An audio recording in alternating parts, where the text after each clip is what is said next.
आज हम chemical reactions and equations करने जा रहे हैं sir. Last topic corrosion and rancidity, पर इसके अलावा भी कुछ और चीजें हैं जो मैं चैप्टर के अंदर इंक्लूड करूंगा। सो फिलहाल इसको कंप्लीट कर लेते हैं, देन नेक्स्ट टाइम कुछ अलग हटके भी आएगा related to the chapter. Okay, so let us start and do this first. पहला तो है अपना कोरोजन। अच्छा, पहली बात तो ये कि हमने पिछली बार क्या पढ़ा था? हमने पिछली बार पढ़ा था रेडॉक्स। रेडॉक्स में एक चीज थी रिडक्शन और दूसरा था ऑक्सीडेशन। नाउ ऑक्सीडेशन जो शब्द है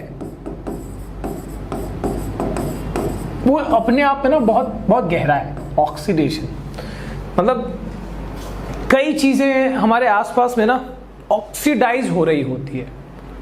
तुम देखते हो कि खाना जो है, जैसे मतलब अब जो इनफैक्ट कोरोजन और रैंसिडिटी दोनों ही ऑक्सीडेशन के अंडर आते हैं। मतलब ऑक्सीडाइज होना यानी सिर्फ एडिशन ऑफ ऑक्सीजन या रिमूवल ऑफ हाइड्रोजन नहीं है ना, उससे भी कहीं गुना ज्यादा है जो 10th के बाद आप चीजें सीखोगे।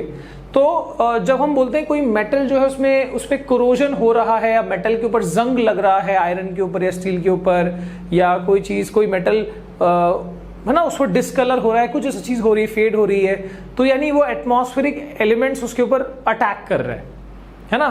Oxygen, moisture, carbon dioxide, whatever जो भी है उस पर अटैक कर रहा है और उसकी वजह से वो ऐसा हो रहा है। So that is example of, उसको हम ऑक्सीडेशन बोलते हैं इनफैक्ट, है ना। It is oxidation of metals जिसको हमने कोरोजन नाम दिया है, ठीक है। दूसरा रैंसिडिटी, जो भी ऑयल और फैट वाली जो भी फूड आर्टिकल्स है, जैसे ग्राउंडनट, शेंगदाना हो गया, है ना, मूंगफली, चिप्स, तो ये सब क्या है? ऑयली बेस है इसका, इसके अंदर ऑयल कंटेंट है। तो ऐसी कोई भी चीज को आप खुला छोड़ दो या फिर नॉर्मल डब्बे में रख दो जो एयरटाइट नहीं है, तो कुछ हफ्तों में उसका टेस्ट जो है ना वो थोड़ा सा खराब, जो स्पॉइल्ड लगता है वो। सो दैट इज अगेन कि एटमॉस्फेरिक केमिकल्स ने उस पर क्या किया है, उस पर कुछ ना कुछ रिएक्शन किया है उन ऑयल, उन फैट कंटेंट के ऊपर, और जिससे उसका टेस्ट और स्मेल खराब हुआ है। That is called rancidity, no doubt. पर वो भी कोरोजन के अंडर ही, सॉरी कोरोजन के अंडर बोल रहा हूँ, ऑक्सीडेशन के अंडर ही आता है, ठीक है। तो ऑक्सीडेशन की मैं बोल रहा हूँ कि ऑक्सीडेशन की एग्जांपल्स में ही हम दो चीजें पढ़ रहे हैं। मतलब हमारे आसपास में एवरीडे लाइफ में जो ऑक्सीडेशन की एग्जांपल्स हैं उसमें पहला आता है कोरोजन, ठीक है, और दूसरा हम पढ़ते हैं रैंसिडिटी। इसमें कौन सी बड़ी बात है सर? है जी। सो कोरोजन मतलब मैंने लगभग बता ही दिया है, मीनिंग तो सारी बता ही दी है, पर ठीक है समझ लेते हैं। कोरोजन इसी के एग्जाम्पल में, ठीक है, ऑक्सीडेशन के एग्जाम्पल में कोरोजन भी पढ़ेंगे, रैंसिडिटी भी पढ़ेंगे। तो कोरोजन क्या है? कोई भी metal, the process by which metals are attacked by atmospheric agents, the process, इतनी गंदी स्पेलिंग कौन लिखता है sir? The process by which metals are attacked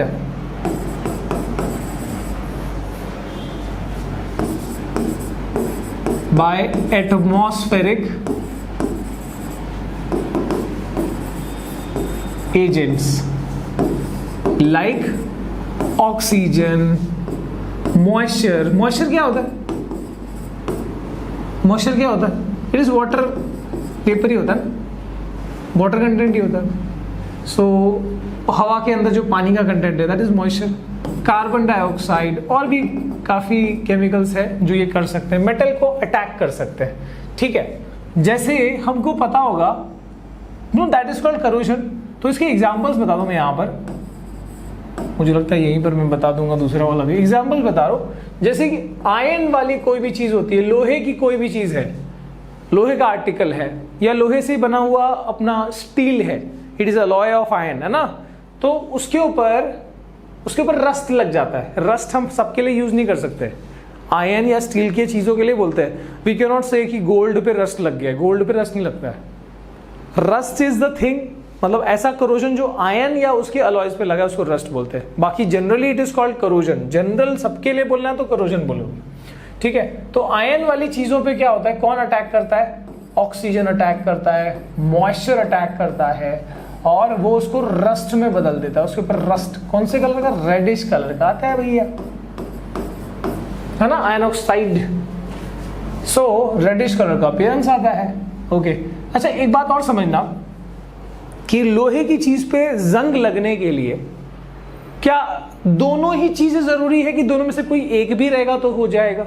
जरा मुझे कमेंट करके बताना, और मेजॉरिटी में you will get the answer obviously, कि रस्ट लगने के लिए, जंग लगने के लिए सिर्फ ऑक्सीजन से काम चल जाएगा या सिर्फ वाटर से काम चल जाएगा, या दोनों ही चीजें होनी जरूरी है? कम ऑन, कमेंट करके बताना ये चीज। और अगला एग्जांपल मैं इस करोजन में लेता हूं, जैसे अपना क्या हो गया, यस कॉपर। कॉपर के ऊपर कार्बन डाइऑक्साइड, मॉइस्चर, ऐसी चीजों से वो अटैक होता है। Copper carbonate greenish blue colour का करोजन का असर दिखता है इसके ऊपर। कॉपर के वेसल्स के ऊपर देखा होगा तुमने, ग्रीनिश ब्लू कलर का, कुछ दिन में तांबे का लोटा जो है वो ब्लूइश कलर या ग्रीनिश कलर का उस पर अपीयरेंस आ जाता है। All right, greenish blue, safe side. ठीक है, देख लेना कौन सा। फिर पीताम्बरी से हम साफ करते हैं, नींबू से साफ करते हैं, वो क्या करता है, उसी परत को निकाल देता है ना, जो करोजन हुआ है वो साफ कर देता है, उतना पार्ट निकाल देता है। और एक और एग्जांपल, जैसे सिल्वर। सिल्वर ना ब्लैक कलर, सिल्वर के आर्टिकल्स, जो पायल वायल जो थोड़ी काली पड़ जाती है क्योंकि वो सल्फर उस पर अटैक करता है। It forms silver sulphide, it forms silver sulphide जो ब्लैक कलर का होता है। सर क्या आपने इसका फॉर्मूला क्यों नहीं लिखा, रस्ट और ग्रीनिश ब्लू कॉपर? जरूरत नहीं, क्यों लिखूं मैं, है ना, भाई को फालतू में कंफ्यूज करने का। Okay that is done. इसके बाद इससे बचाने का, इससे होता क्या यार, इससे तो अपना मेटल गंदा भी दिखता है, और दूसरा बात ये कि उसका एक तो लुक भी खराब दिख रहा है, उसका मजबूती भी जा रहा है। सो इसका नुकसान क्या है? इसका नुकसान है, डिसएडवांटेज क्या हो रहा है इससे, इसका अपीयरेंस भी खराब हो रहा है, फेडेड अपीयरेंस, है ना, जो उसका इतना लुक है वो भी खराब हो रहा है। दूसरा क्या हो रहा है, दूसरा वो मेटल भी वीक हो रहा है, जो भी चीज आर्टिकल है वो वीक हो रहा है। तो इससे बचने का उपाय क्या है? बचने का उपाय, बचना है हसीनो, उपाय क्या है बचने का उपाय?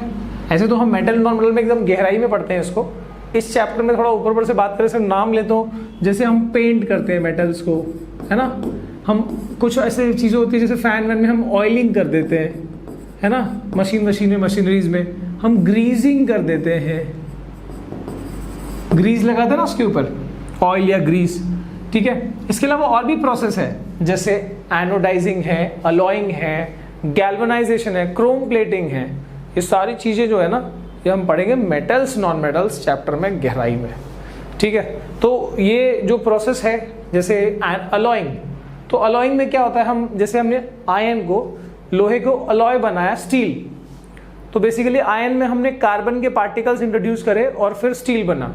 तो कार्बन के पार्टिकल्स उसके ऊपर लग जाने से अब क्या होगा, उसके अंदर होने से अब आयन के ऊपर ज्यादा अटैक करता है ना, because it is more reactive. तो कार्बन होने की वजह से उतना ज्यादा वो ऑक्सीडेशन प्रोसेस नहीं हो पाता, इसलिए हम स्टील को काफी टाइम स्टेनलेस स्टील बोलते हैं, स्टेन नहीं लग रही, समझ में आ रहा है। So that is about corrosion. ये पहला हमने ऑक्सीडेशन का देखा कि भाई प्रैक्टिकल लाइफ में कैसे परेशान कर रहा है, ये पहली चीज।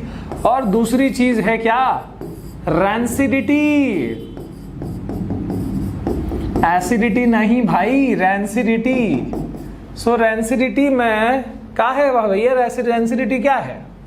सो मैंने बताया अभी कि कोई भी ऐसा फूड आर्टिकल जो ऑयल या फैट कंटेन हो रहा हो जिसके अंदर, ठीक है, food articles containing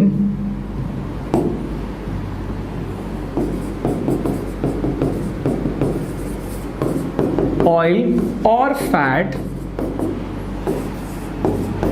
get attacked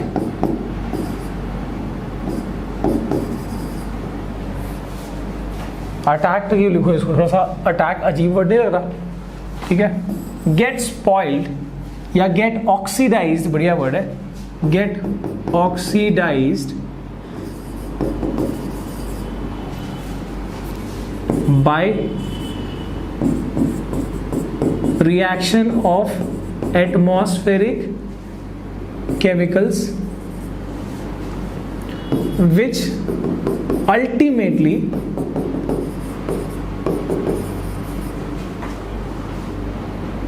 spoils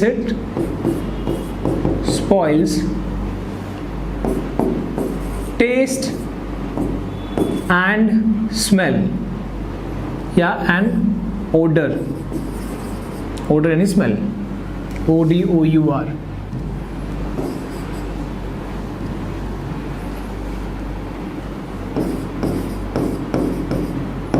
ठीक है, थोड़ा फाउल स्मेल आएगा, कड़वा सा लगेगा टेस्ट, तो उसी को हम रैंसिडिटी कहते हैं. सर इससे बचने का कोई उपाय है क्या? कभी देखा है तुमने ऐसे फूड आर्टिकल्स को, ग्राउंडनट या शेंगदाना जो भी है, उसको एयर टाइट रखना सही होता है.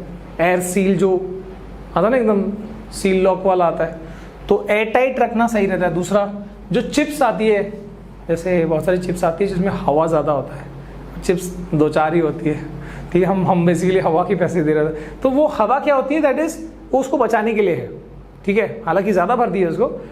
वो क्या है, दैट इज नाइट्रोजन, जो ना तो खुद ऑक्सीडाइज होता है ना किसी को ऑक्सीडाइज करने देता है, इसलिए उसको एंटीऑक्सीडेंट कहते हैं. ठीक है, तो ऐसे फूड को कीपिंग देम क्या है बचने का उपाय या बचाने का उपाय, है ना. What are the preventions? पहला है keeping such food airtight, keeping such food article airtight, सही है. और दूसरा क्या है? दूसरा है एयर टाइट तो हो गया सर. दूसरा क्या? हाँ, using antioxidants like nitrogen, using antioxidants, क्या शब्द लगता है ना, लाइक नाइट्रोजन, भारी भरकम. ठीक है, तो चिप्स की पैकेट में नाइट्रोजन गैस भरी होती है, कोई पूछे बता देना बिंदास. ठीक है, कुछ और एक एग्जांपल, अगर ये 2 काफ़ी है वैसे तो, और पूछे तो बहुत डीप फ्रीजिंग भी करते हैं काफ़ी केसेस में, बट ये वाले से काम हो जाएगा अपना के हिसाब से. ठीक है, सो इसके साथ अपना ऑक्सीडेशन का ये जो प्रैक्टिकल लाइफ में जो कोरोजन और रैंसिडिटी 2 परेशान करने वाली चीज़ें वो हमने कर ली.